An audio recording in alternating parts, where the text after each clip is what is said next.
नमस्कार, राज की बात देख रहे हैं आप। आपके साथ मैं हूं राज ठाकुर। आज बात होगी गौ माता की। पहले हमने आपको करनाल में गायों की मौत से रूबरू करवाया था। अब गौवंश की मौत का कारण पता चल चुका है। तमाम सवालों के जवाब आपको अगले आधे घंटे के दरमियान मिलने वाले हैं। सबसे पहला और अहम सवाल ये कि करनाल में गायों की मौत के पीछे राज क्या है, किसने और क्यों गौवंश की हत्या की। गुरुग्राम में गौवंश की मौत कैसे हुई, हरियाणा में गौवध को लेकर क्या कानून है, देश के अन्य राज्यों में गौवध को लेकर क्या कानून, हिंदू धर्म में गायों का महत्व क्या है।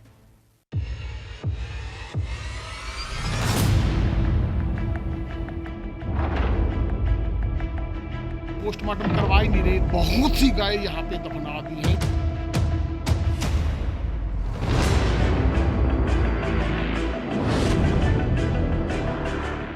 हरियाणा के करनाल की नंदीशाला में 45 से ज्यादा गौवंश की मौत के राज से अब पर्दा उठ चुका है। पता चल चुका है कि किसने और क्यों इन 45 गायों को मारा था। राज की बात यह कि यह कोई हादसा नहीं था, बल्कि एक ऐसी सोची समझी साजिश थी जिसके तहत गायों की हत्या की गई।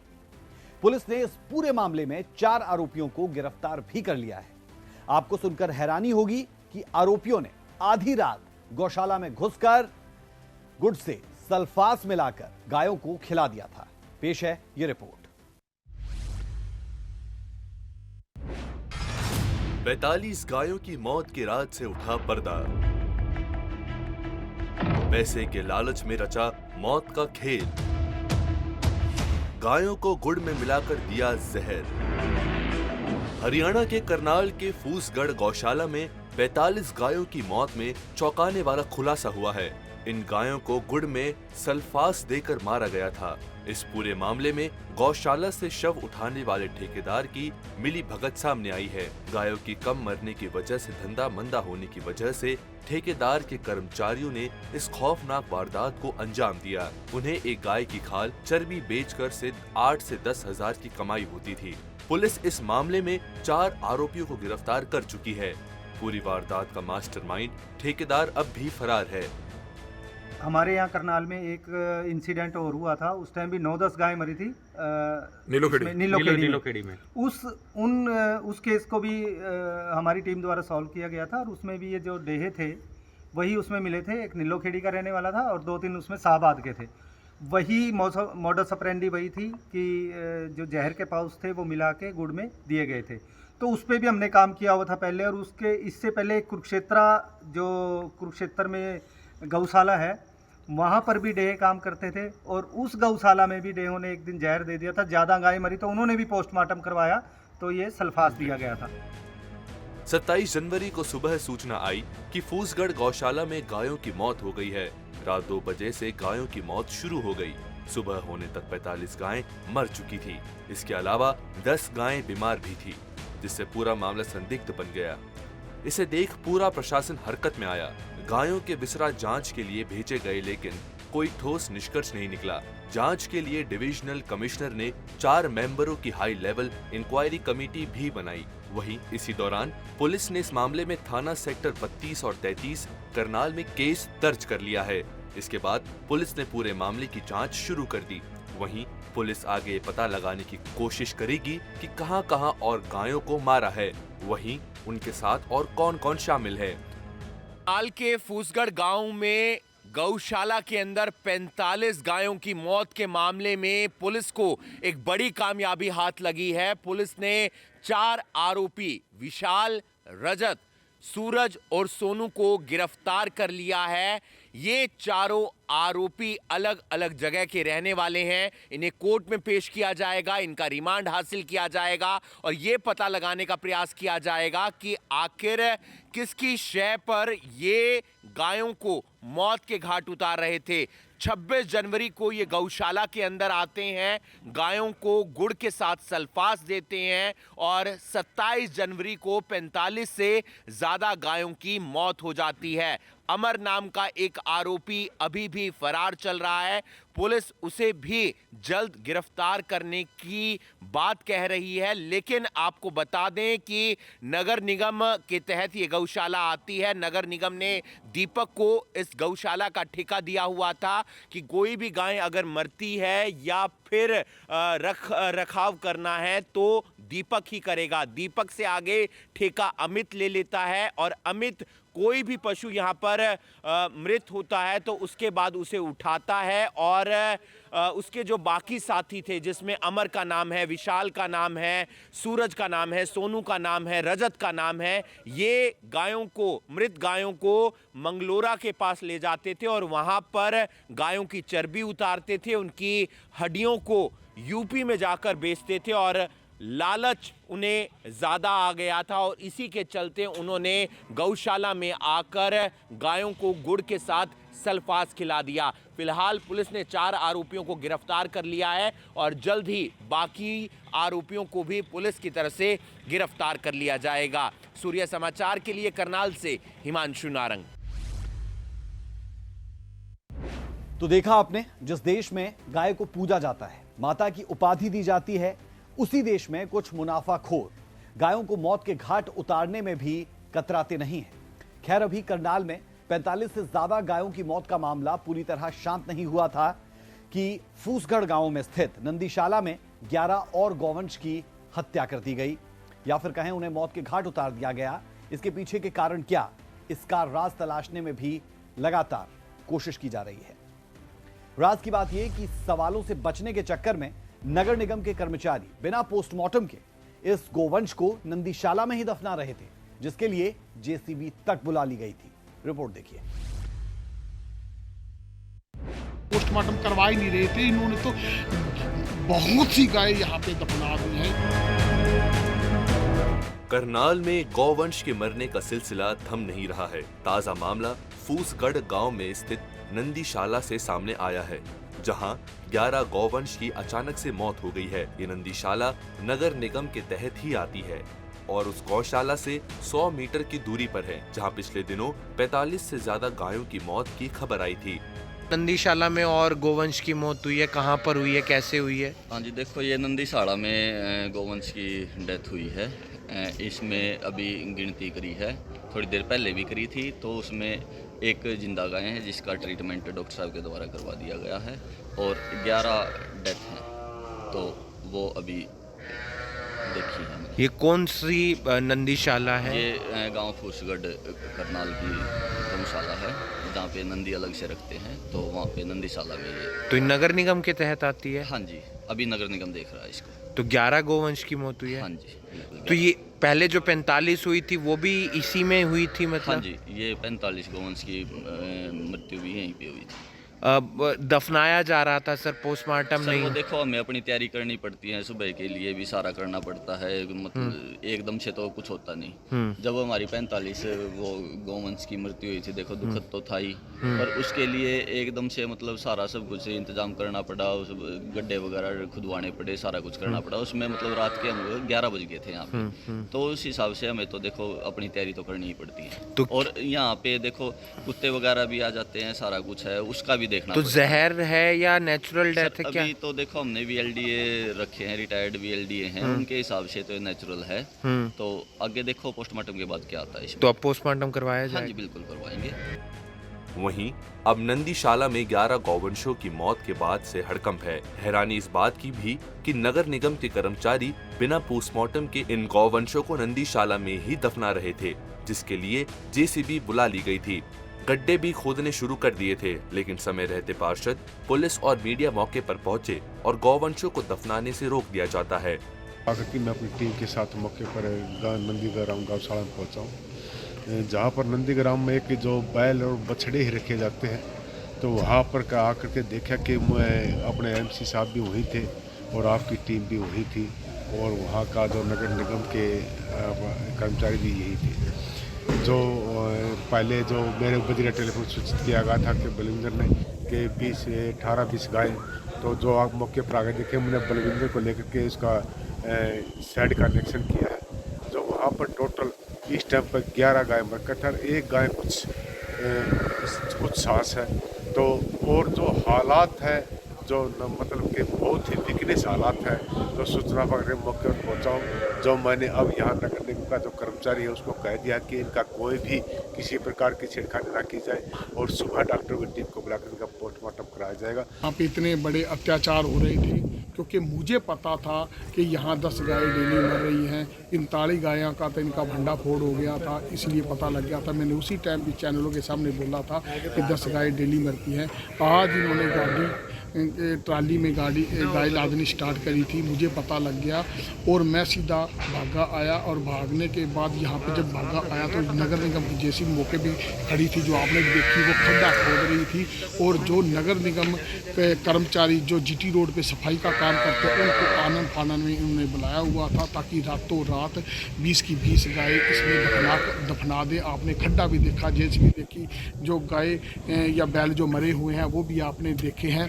उसके बाद मैंने सबसे पहले आपको फ़ोन किया, उसके बाद मैंने फिर SHO साहब को फ़ोन किया, वो तुरंत यहाँ पे पहुँच गए। और आप भी 5 मिनट में पहुँच गए और पुलिस भी 10 मिनट तो पोस्टमार्टम नहीं करवा रहे थे ये पोस्टमार्टम कहाँ करवा रहे थे? खड्डा आपके लाइव आपने देख लिया। ये पोस्टमार्टम करवा ही नहीं रहे थे। इन्होंने तो बहुत सी गाय यहाँ पे दफना दी हैं, इन्होंने पता नहीं लगने दिया कुछ। नंदीशाला में इन गौवंशों की मौत का क्या कारण है, ये अब जांच का विषय है। मीडिया के दबाव और पुलिस के पहुंचने के बाद नगर निगम के कर्मचारी भी पोस्टमार्टम की बात कह रहे हैं, लेकिन सवाल ये है कि आखिर करनाल में एक के बाद एक हो रही गौवंशों की मौत के पीछे क्या राज है। करनाल के गांव फूसगढ़ में गौशाला के अंदर 45 गायों की मौत का मामला अभी शांत भी नहीं हुआ था कि 100 मीटर की दूरी पर जो नंदीशाला है वहां पर 11 गोवंश की मौत हो जाती है। इसी नंदीशाला में 11 गोवंश की मौत हो जाती है और किन कारणों से मौत हुई है ये अभी तक पता नहीं लग सका है। हालांकि आप देख सकते हैं कि डॉक्टर्स की टीम भी यहाँ पहुँची हुई है और नगर निगम ने जेसीबी को भी यहाँ पर बुलाया हुआ है ताकि उन गोवंश का पोस्टमार्टम करवाया जाए और उसके बाद उन्हें नंदीशाला में ही दफना दिया जाए। और नंदीशाला के अंदर डॉक्टर से लेकर नगर निगम और जो तमाम पार्षद हैं वो पहुंचे हुए हैं, लेकिन जब 11 गोवंश की मौत होती है तो बिना पोस्टमार्टम के पहले दफनाने का प्रयास किया जा रहा था, लेकिन मौके पर मीडिया और पुलिस पहुंचती है और उसके बाद दफनाने का जो काम है वो रोक दिया जाता है। पिछले दिनों करनाल के ही फूसगढ़ गांव के अंदर जो गौशाला स्थित थी वहां पर 45 से ज़्यादा गायों की मौत का मामला सामने आया था, जिसमें कई युवकों ने मिलकर गायों को गुड़ दिया और गुड़ के साथ सल्फास दे दी थी। लेकिन ये मामला क्या उसी से जुड़ा हुआ है या फिर कोई और मामला है, उसको लेकर जो पुलिस की टीमें हैं, नगर निगम की टीमें हैं, वो तफ्तीश करती हुई नज़र आएंगी। लेकिन एक जो चिंता की बात ये भी है कि यहाँ पर रख रखाव और साफ़ सफाई की जो व्यवस्था है वो ठीक नहीं होती, जिसके चलते रोज़ाना यहाँ पर गोवंश की मौत देखने को मिलती है। अब देखना ये होगा कि नंदीशाला में जो 11 से ज़्यादा गोवंश की मौत हुई है उस मामले में आगे जांच के अंदर क्या कुछ सामने निकल कर आता है। सूर्य समाचार के लिए करनाल से हिमांशु। ये तो बात हुई करनाल की, लेकिन करनाल ही पहला जिला नहीं है जहां गौशाला में गायों की मौत हो गई। इससे पहले 22 जनवरी को भी कुछ ऐसा ही हुआ था और यह हुआ था गुरुग्राम में, जहां 32 गौवंश को मौत की नींद सुला दिया गया। इस घटना ने एक बार फिर पशुपालकों को चिंता में डाल दिया है। सूर्य समाचार ने प्रमुखता से इस खबर को उठाया, जिसके बाद प्रशासन भी एक्शन मोड में आया और मामले में FIR भी दर्ज की गई।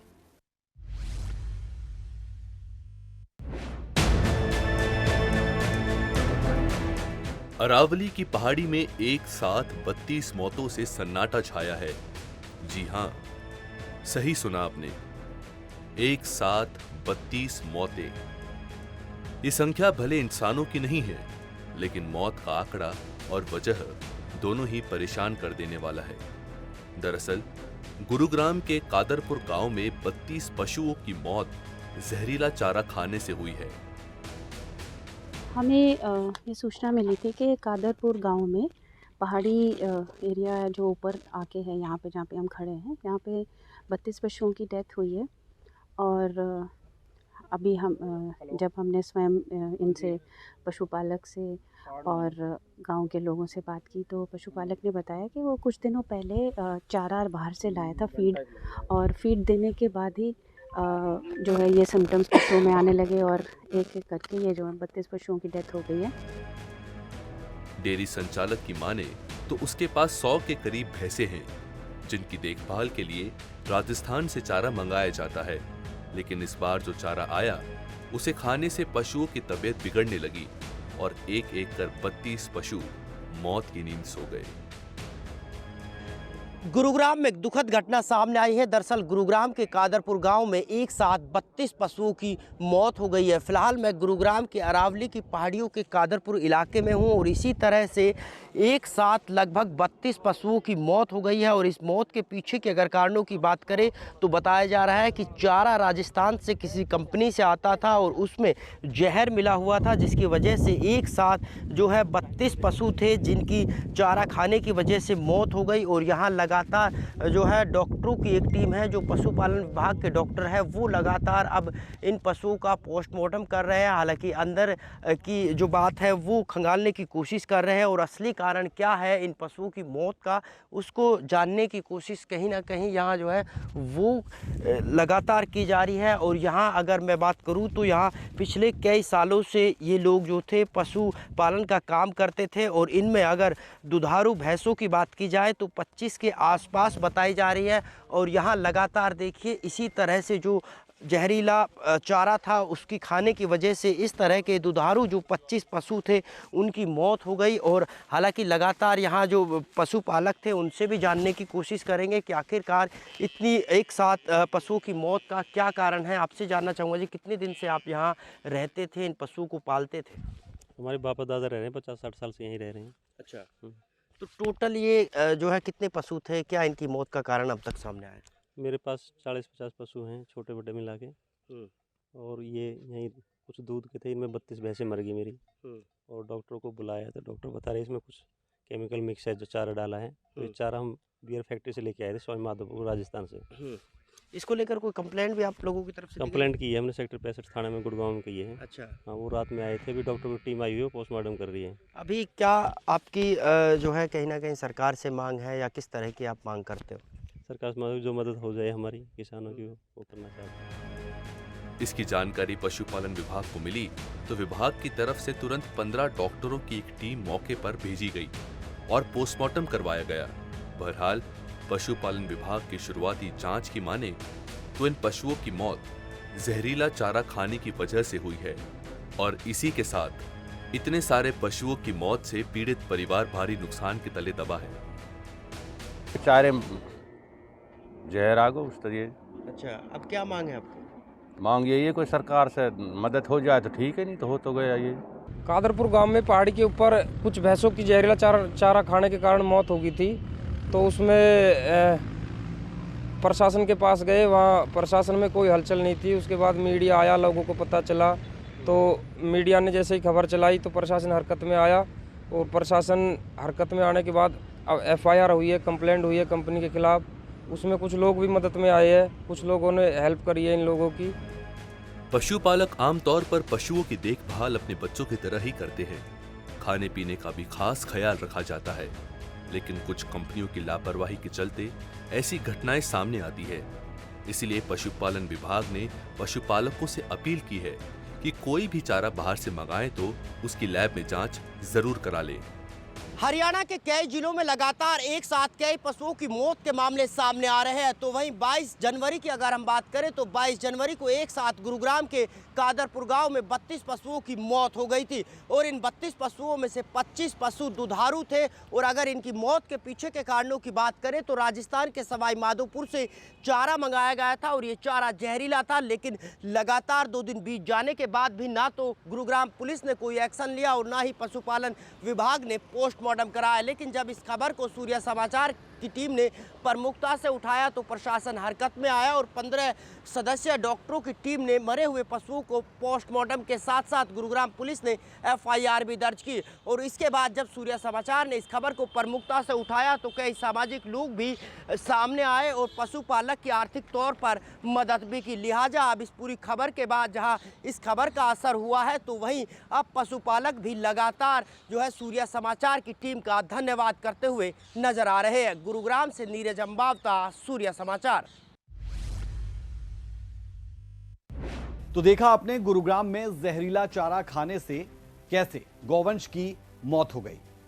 क्या आप जानते हैं कि हरियाणा में गौ हत्या के खिलाफ कड़ा कानून है। राज की बात यह कि गुजरात के बाद हरियाणा में गौवध के खिलाफ सबसे कड़ा कानून है। गुजरात में गौ हत्या के लिए आजीवन कारावास का प्रावधान है। हरियाणा का कानून क्या कहता है, इसमें क्या प्रावधान है, समझिए हमारी इस रिपोर्ट में।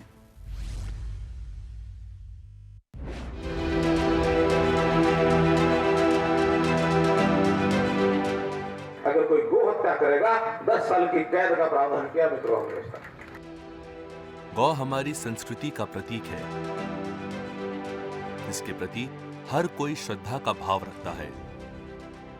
हम गौ को माता मानते हैं। ये कहना है हरियाणा के मुख्यमंत्री मनोहर लाल का। मुख्यमंत्री पानीपत के कुराना गांव स्थित श्री जगतगुरु ब्रह्मानंद गौशाला के वार्षिकोत्सव में पहुंचे थे। यहां उन्होंने घोषणा करते हुए कहा कि इस बार बजट में गौशालाओं के लिए दी जाने वाली राशि में वृद्धि की जाएगी। अभी तक जो गौशालाओं के नाते से जितना बजट का हमारा प्रावधान है, हमें भी पता है कि बजट तय तो जरूर करते हैं लेकिन जितना होना चाहिए उतना नहीं है। इस मन में कसक है हमारे, और मैं इस बार विचार किया है कि इस अगले बजट में एक अच्छा बड़ी राशि का हम वृद्धि करके गौशालाओं का बजट तय करेंगे। जो बेसहारा गौवंश है वो जितना ज्यादा किसी गौशाला में होगा उनको उस बजट का हिस्सा ज्यादा मिलेगा। हरियाणा में गौवंश संरक्षण एवं गौ संवर्धन अधिनियम 2015 लागू है। प्रदेश में पहले से ही बीफ यानी गौ मांस बेचने और खरीदने पर बैन लगा हुआ है। पड़ोसी अथवा दूसरे राज्यों में गौवंश ले जाने के लिए भी परमिट लेना होता है। गौ हत्या के मामले में कम से कम 3 साल कैद और 3000 रुपयों के जुर्माने का प्रावधान होगा। वहीं अधिकतम 10 साल की कैद का प्रावधान और 1 लाख रुपए जुर्माने का भुगतान करना होगा। गाय का मांस पूर्ण रूप से प्रतिबंधित है। डिब्बा बंद मांस भी नहीं बिक पाएगा। मृत पशुओं का चर्म उतारने वालों के लिए पंजीकरण अनिवार्य है। गौ तस्करी करने वाले वाहनों को जब्त करने के बाद नीलाम कर दिया जाएगा। वर्ग है जो गौ की हत्या करता है। हमारे देश के देश से हमारे सामने गौ की हत्या हो जाए, इससे बड़ा कोई ऐसा विषय हमारे लिए मन में यानी खिन्नता का नहीं हो सकता। हम उसका भी इंतजाम करके हमने जो विधानसभा में गौ संरक्षण और गौ संवर्धन का जो एक्ट पास किया है, अगर कोई गौ हत्या करेगा 10 साल की कैद का प्रावधान किया मित्रों हमने। मुख्यमंत्री मनोहर लाल का गौ प्रेम किसी से छुपा नहीं है और पानीपत में भी यही देखने को मिला था। गौवध पर हरियाणा का कानून भी दूसरे राज्यों से काफी कड़ा है। सूर्य समाचार के लिए पानीपत से सुमित भारद्वाज की रिपोर्ट। तो कुल मिलाकर हरियाणा में गौ हत्या के खिलाफ कानून बेहद सख्त है, लेकिन देश के अन्य राज्यों में इसके खिलाफ क्या कानून बना हुआ है। रात की बात यह कि भारत में गौवंश या मवेशियों को लेकर पूरे देश में एक समान कानून नहीं है, बल्कि हर राज्य का अपना कानून है। 11 ऐसे राज्य हैं जहां गाय, बछड़ा, बैल और सांड की हत्या पर पूरी तरह रोक है, तो वहीं 8 राज्यों में आंशिक प्रतिबंध लगाए गए हैं। ये रिपोर्ट आप देखिए।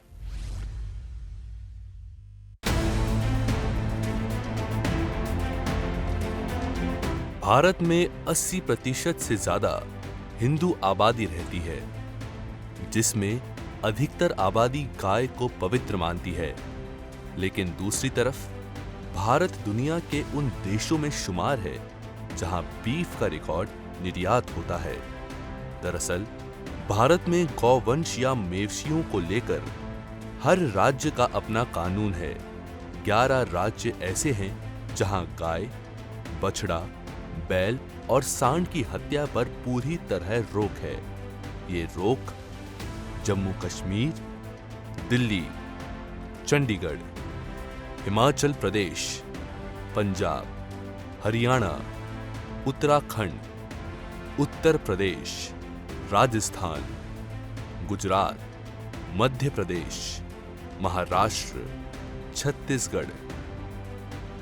गौ हत्या कानून के उल्लंघन होने की सूरत में इन राज्यों में कड़ी सजा का प्रावधान है।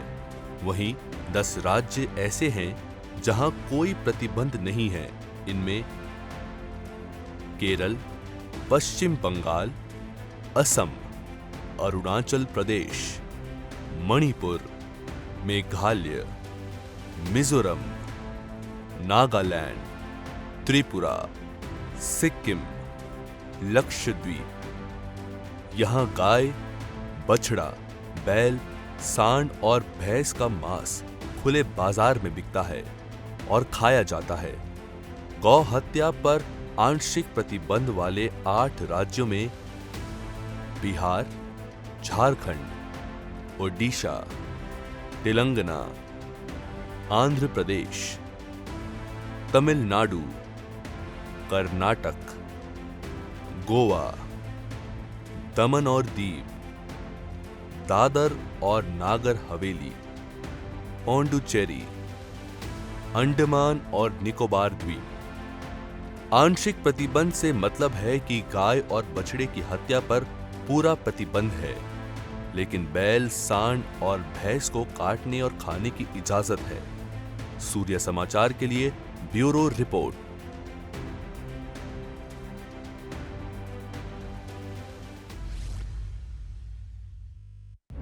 तो कुछ राज्यों में पूर्णतः प्रतिबंध, तो कहीं पर आंशिक प्रतिबंध। खैर, इसमें कोई दो राय नहीं है कि हिंदू धर्म में गाय की पूजा की जाती है। गाय सिर्फ एक जीव नहीं है, बल्कि गायों से हिंदू समुदाय की भावनाएं और आस्था भी जुड़ी है। राज की बात यह कि कई धर्म ग्रंथों में गाय के महत्व के बारे में बताया गया है। हमारी अगली रिपोर्ट इसी पर आधारित।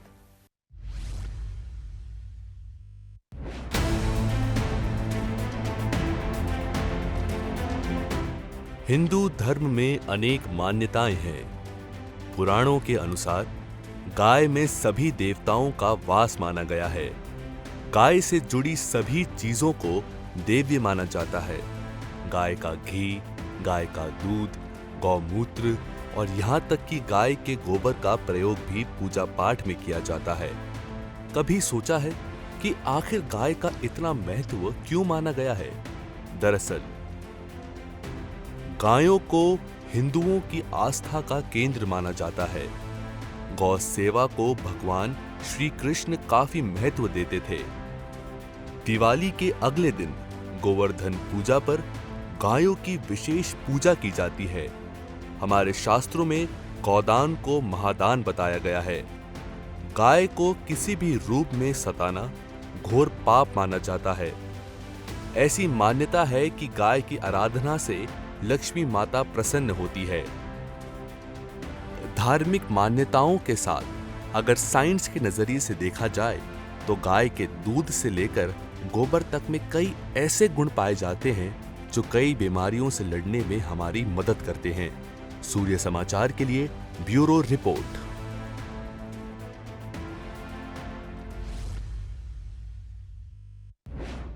खैर, उम्मीद ही कर सकते हैं कि जिस देश में गाय को पूजा जाता है, गौहत्या के खिलाफ अलग अलग राज्यों में कानून भी है, उस देश की गौशालाओं में आगे किसी गाय की व्यवस्था के अभाव में मौत ना हो। जरूरत है कि करनाल के मुनाफाखोरों को कड़ी से कड़ी सजा दी जाए, ताकि किसी और की भविष्य में गौशाला को नुकसान पहुंचाने की जरूरत ना हो। चलिए, फिलहाल के लिए राज की बात में इतना ही। कल फिर मिलेंगे एक और खबर के साथ, जिसके हर पहलू की बारीकियों तक जाकर आपके सामने रखेंगे राज की बात। इजाजत दें, नमस्कार।